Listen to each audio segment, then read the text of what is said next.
Hello, dear guys. Here we are going to talk about the sexual reproduction in animals. Before this, we already have seen about the asexual reproduction in animals, and we also have seen the different types of the asexual reproduction. Okay, so about sexual reproduction, we need to know that there are two sexes are found. Okay, so those sexes may be separate or both the sexes may be present within the one individual. So such kind of individual is also called as the hermaphrodite. Okay, so that is not issue. Actually, the sexes may be separated or both the sexes may be present within the one organism. But what we need in the sexual reproduction, we need the two types of gametes. Okay, we need the sperm, we need the ovum. We know sperms are produced by the males and ovum or the ova are produced by the females. So what we need in the sexual reproduction is the two types of gametes, or the gametes are formed in this process of the sexual reproduction. While in case of asexual reproduction, we already have seen there is no gamete formation is takes place. Gametes are not formed, and as the gametes are not formed in asexual reproduction, so that kind of reproduction is also called as agametogenesis. Okay, so we have seen about that asexual reproduction. So we'll see here about the sexual reproduction. In this slide, you can see the first point that sexual reproduction is the process in which gametes are fused to form offsprings. Okay, so as I just told you, sexual reproduction is the process which involves the gametes, okay, such as sperms from the males and ova from the females, and both these gametes they fuse together. Okay, both these gametes they fuse together, and the process is called as fertilization. And after fertilization, okay, cleavage is takes place, and finally after the formation of embryo, the offspring is going to form. So actually such events are taking place in the sexual reproduction. Okay, so they told us that both these gametes are fusing together. The sperm fuses with the ovum, and the process of fusion is called as the amphimixis. Okay, it is called as amphimixis. Amphi means both and mixis means mixing. So both the gametes, the sperm as well as ovum, both these gametes are fusing together. So that's why it is called as amphimixis. Okay, so there is a fusion of gametes, and we know that, okay, when the mixing of the gametes is takes place, or the fusion of gametes is takes place, okay, the offsprings that are going to formed over here, they are not exactly like their parents. Okay, they are different from their parents. As we have seen in case of asexual reproduction, the offsprings that are formed, they look like their parents. Okay, they exactly look like their parents, or we also have seen one word for that, the offsprings are the clones of the parents, because the offsprings are formed from a single parent in case of the asexual reproduction. But here in case of the sexual reproduction, we can see that, okay, there are two parents, one is male, another one is female. Okay, and both these parents, they are forming the gametes, and the genetic material from the different gametes, it come together. Okay, and that result into the formation of the new young one or the new offspring. So that new offspring, it does not look like the parent exactly look like, it does not look like exactly like their parent, because we know during the formation of this young one, the crossing over is takes place, and due to that crossing over, okay, the variations are seen in the young one. Okay, so offsprings are not exactly like their parents, and as offsprings are not exactly like their parents, so such type of reproduction has great importance in the evolution. Okay, so we can say that sexual reproduction has great importance in the evolution. The reason behind that is the offsprings that are formed are not look like their parents, not exactly look like their parent. We have to use the word exactly. Okay, the offsprings are not look exactly like their parents, and that's why we can say that it shows great importance in the evolution. And the third point shows us that gametes are formed primarily by meiosis. Okay, primarily by meiosis. But before that, we know, or when we will see the gametogenesis, in that we can see how the gametes are formed. Basically, gametes are formed by mitosis as well as meiosis, but primarily by the meiosis. Okay, this slide shows us that there are two types of phases seen in the lifetime of animals. You can see in this figure, okay, phases in the lifetime of animals. So every animal shows, or every sexually reproducing animal shows the two phases throughout its life. First phase is called as juvenile phase, and the second phase is called as reproductive maturity phase. So there are two phases. First one is the juvenile phase, and second one is the reproductive maturity phase. So we will see that what is the juvenile phase. Juvenile phase is the earlier phase in the life of sexually reproducing animal. Okay, that means one is earlier and second phase will be later phase. So in that, juvenile phase is the earlier phase in the life of the sexually reproducing animal. Okay, and they also told us that it represents the physical growth phase from the birth. Okay, so what is happening here, the physical phase starts from the birth. That means the growth of the individual is taking from the birth, but the reproductive organs are not fully grown in this phase. Okay, during this phase the physical growth is taking place, but reproductive organs are not reached to the fully maturity, which takes place in the later phase, which is called as the that is reproductive maturity phase.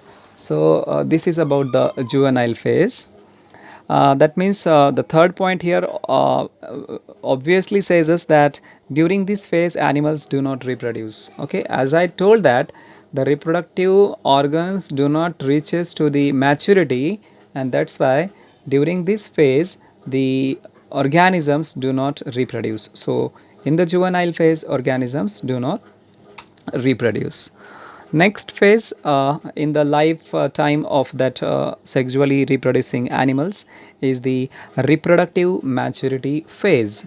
Okay, so what it is consisting of, it is the later phase in the lifetime of sexually reproducing animal. Okay, so it is later stage, or we can say that it is a second stage in the lifetime of sexually reproducing animal, and which takes place after the or which can be seen after the juvenile phase. Okay, so in the juvenile phase the physical growth is takes place, but during this phase or during the reproductive maturity phase, okay, the growth of reproductive organs takes place. That means reproductive organs in the females as well as in the males, they grows, their development is takes place, and these reproductive organs they becomes active. Okay, that means growth of reproductive organs, and the reproductive organs becomes active during this phase. Okay, and as the reproductive organs are well developed in this phase, the reproductive organs able to form or produce gametes during this phase, the animals can reproduce in the reproductive maturity phase. Okay, so animals can reproduce during this phase, and the time period of the juvenile phase and reproductive maturity phase is different from animals to animals. Okay, that means where the animal the species changes or the animal changes, the time period of both of these phases also changes. Next slide shows us that the event shown by animals after attaining the sexual maturity. Okay, that means when the animals attain the sexual maturity, they reaches to the maturity, sexual maturity, which events are shown by those animals. So first, pre-fertilization event, second, fertilization events, and third, post-fertilization events. So what can be seen in the pre-fertilization events? Okay, we can see that what are those pre-fertilization events? Gametogenesis and gamete transfer. Okay, pre-fertilization means before fertilization, the events that are seen before the fertilization. And what is the fertilization actually? The fusion of male and female gametes is called as fertilization. So before the male gamete fuses with the female gamete, the events are called as pre-fertilization events. During this, what is happening? Gametogenesis is takes place. That means gametes are going to form, and the transfer of the gamete is takes place. Gamete are going to transfer through the reproductive duct of that organism, okay, or of that animal. Second event, that is the fertilization. What is happening in the fertilization? The gametes that are formed in the male and in the female, these gametes after copulation they fuse together. Okay, so there is a fusion of male and female gamete, and the process of fusion of male and female gametes is called as fertilization. Okay, the word amphimixis, we have seen about the fusion of nuclei of both of these gametes. When the nuclei of both of these gametes they fuse together, that process is called as amphimixis. And what is the fertilization? Fusion of sperm with the ovum. And third, post fertilization events. So what are the post fertilization events? After fertilization, what happens? After fertilization, the zygote is formed over here, and that zygote is going to cleave, or that zygote is going to break to form the morula, blastula, and gastrula. Okay, in this way the embryo is formed. So that means after the formation of zygote, the embryo is formed, and the process of formation of embryo is called as embryogenesis. So here, post fertilization events that can be seen are the zygote formation and the embryogenesis. Next to this, we can see the breeding patterns in sexually reproducing animals. Okay, so there are two types of breeding patterns seen in the sexually reproducing animals. First pattern of the reproduction is seasonal breeders, and second breeders are called as the continuous breeders. Okay, so breeding patterns consisting of the or shows two types of breeders: seasonal breeders, and second one is the continuous breeders. Okay, so we need to know about the seasonal breeders. It's very simple. Seasonal breeders means the animals, okay, which breed during certain time of year. Okay, they breed during certain time of year, or they mate during certain time of year. Okay, that means they do not mate, they do not breed throughout the year. Okay, so seasonal breeders means they meet during certain time period of the year. And we can see the examples that are shown over here. You can see very clearly. The first example is goat. Okay, so goat is the first example of the seasonal breeder. Second example shown sheep, and the third one is the donkey. So all these three examples are of the seasonal breeders. That means these are the breeders. They do not breed or they do not mate throughout the year, but they mate in the certain times of the year. Okay, so question is that why they do not breed or why they do not mate throughout the year, and they mate only during certain time period of a year. Okay, so the reason behind that is the type of cycle, the type of reproductive cycle they shows the estrous cycle. Okay, and the second thing, they shows the changes in the hormonal levels. Okay, and the availability of food. So these are the three factors which are responsible for that. Okay, so That means during the seasonal breeder, during this particular time period of the year, which is called as the season of breeding for the seasonal breeders, these animals are in the estrus phase. Okay, these animals are in the estrus phase, and during the another time period of the year where they are not going to mate, they are in the anestrus phase. Okay, so this is the difference. And second, continuous breeders. So continuous breeders means those breeders which breed or which mate throughout the year, and examples are humans and apes. The next slide shows us human reproduction. Okay, so we will see about the human reproduction. We know that humans reproduces sexually.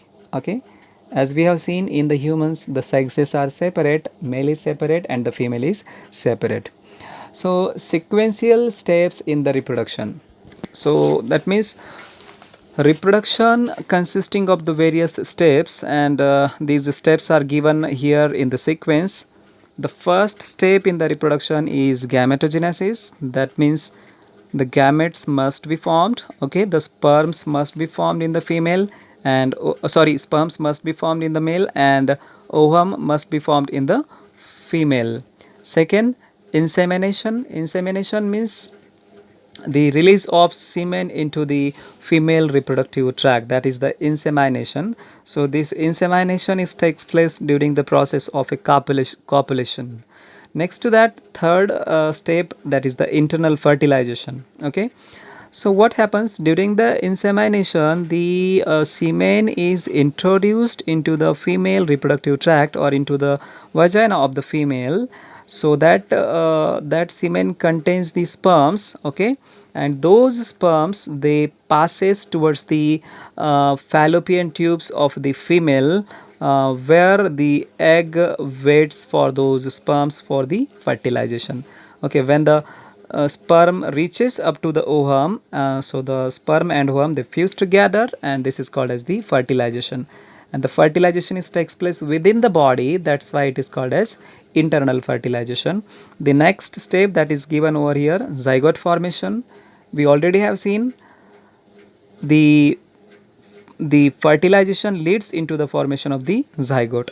Later on, the embryogenesis, zygote divides and redivides to form the morula, later on blastula, later on gastrula, and the embryo is formed. So all these are the events in the embryogenesis. And after the embryogenesis, we know when the embryo is formed, that embryo develop. Okay, it develops, and the time period of the development of that particular embryo within the body of that woman, it is called as the gestation period. And finally the birth of the fetus is takes place, and that process is called as parturition. Okay, so all these are the sequential steps involved in the reproduction. Now we are going to talk about the primary sex organs in the human females and males. The primary sex organs are gonads. Okay, gonads are the primary sex organs. In the males, these are the testes, and in the females, these are the ovaries. Okay, the male gonads are testes, and the female gonads are ovaries.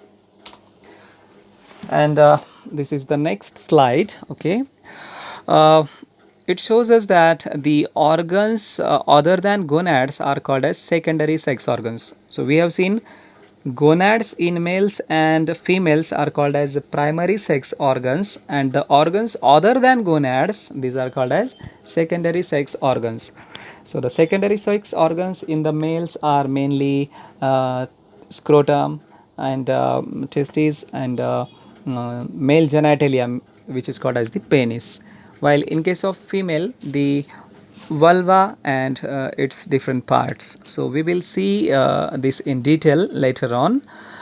Here, second point, it shows the secondary sexual characters. So what are the secondary sexual characters? The characters which differentiate male and female externally are called as secondary sexual characters. Okay, that means how we differentiate between the male and female by the external appearance. Okay, So those external characters which differentiate the male from the female are called as the secondary sexual characters. So male and female, they show the different secondary sexual characters. So we will see the secondary sexual characters in males and in females. So first of all, the secondary sexual characters in males: presence of beard. Okay, presence of beard is the first sexual characteristic feature we can see. uh, Presence of mustache. Okay, that means arisal of the facial hairs we can see. Presence of hairs on the chest and the muscular body and the enlarged larynx. Okay, the larynx, which is also called Adam's apple. Okay, the larynx, enlarged larynx, is also called as Adam's apple. You can feel that part in the lower region of your neck. Okay, and low pitch of voice. So these are the certain secondary sexual characters seen in males, and the secondary sexual characters seen in the females, these are developed breast. Okay, the breasts are fully developed in the females. Second, broader pelvis. The pelvis is broader. Okay, or we also can say that widen hips in case of the females, and female shows the high pitch of voice. As we have seen in the males, they show low pitch of voice, and females shows the high pitch of voice. So these are certain secondary sexual characters in females. So we will stop over here, and the next part of the human male reproductive system we will see in our next lecture. So till that, goodbye